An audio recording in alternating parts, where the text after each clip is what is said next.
जब सृष्टि नई थी तब माता सती ने जन्म लिया राजा दक्ष के घर। बचपन से ही उनके हृदय में केवल एक नाम बसता था, महादेव।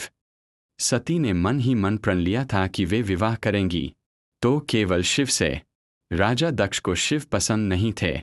उन्हें लगता था कि शिव वन में रहने वाले, भस्म लगाए, नाग धारण किए एक साधारण योगी है। लेकिन सती ने कठोर तपस्या की, वर्षों तक ध्यान किया, भोजन त्याग दिया, केवल शिव नाम का जाप करती रहीं।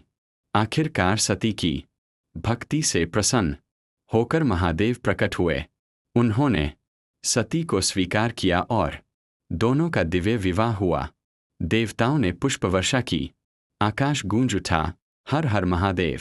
समय बीता, लेकिन राजा दक्ष के मन का अहंकार कम नहीं हुआ। उन्होंने एक विशाल यज्ञ का आयोजन किया। राजाओं को निमंत्रण भेजा गया, लेकिन जानबूझकर शिव और सती को नहीं बुलाया गया। जब सती को यह समाचार मिला, उनका हृदय दुख से भर गया। उन्होंने महादेव से कहा। महादेव ने शांत स्वर में कहा, जहां अपमान हो वहां जाना उचित नहीं। बिना बुलावे जाना और भी कष्ट देगा। स्वामी, मैं पिता के घर जाना चाहती हूं। पर सती का मन बेटी का था। उन्होंने सोचा, पिता के घर जाने के लिए निमंत्रण कैसा। वे अकेली ही यज्ञ स्थल पहुंच गईं। जब सती वहां पहुंचीं, किसी ने उनका स्वागत नहीं किया। राजा दक्ष ने सबके सामने शिव का अपमान करना शुरू कर दिया, महादेव का उपहास उड़ाया। उन्होंने कठोर वचन कहे। सती यह सब सुनकर कांप उठीं। उनकी आंखों से आंसू बहने लगे। उन्होंने क्रोधित होकर कहा, जिस शिव का तुम अपमान कर रहे हो, वही इस संसार के पालनहार है। तुमने मेरा नहीं, धर्म का अपमान किया है।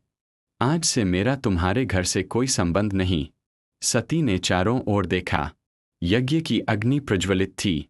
उन्होंने निश्चय किया कि जिस शरीर को दक्ष की पुत्री कहा जाता है, उसे अब त्याग देंगी।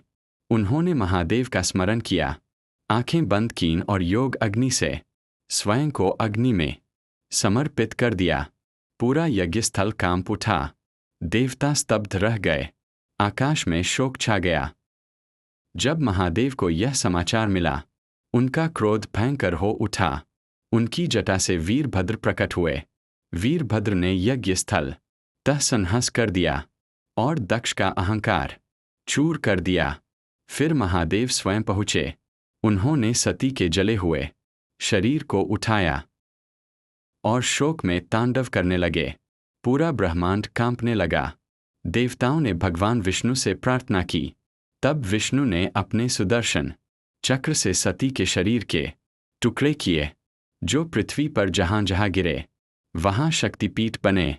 बाद में वही सती पुनर्जन्म लेकर माता पार्वती बनी और फिर से महादेव को प्राप्त किया। अहंकार सबसे बड़ा विनाश है और सच्चा प्रेम जन्मों तक साथ निभाता है। हर हर महादेव।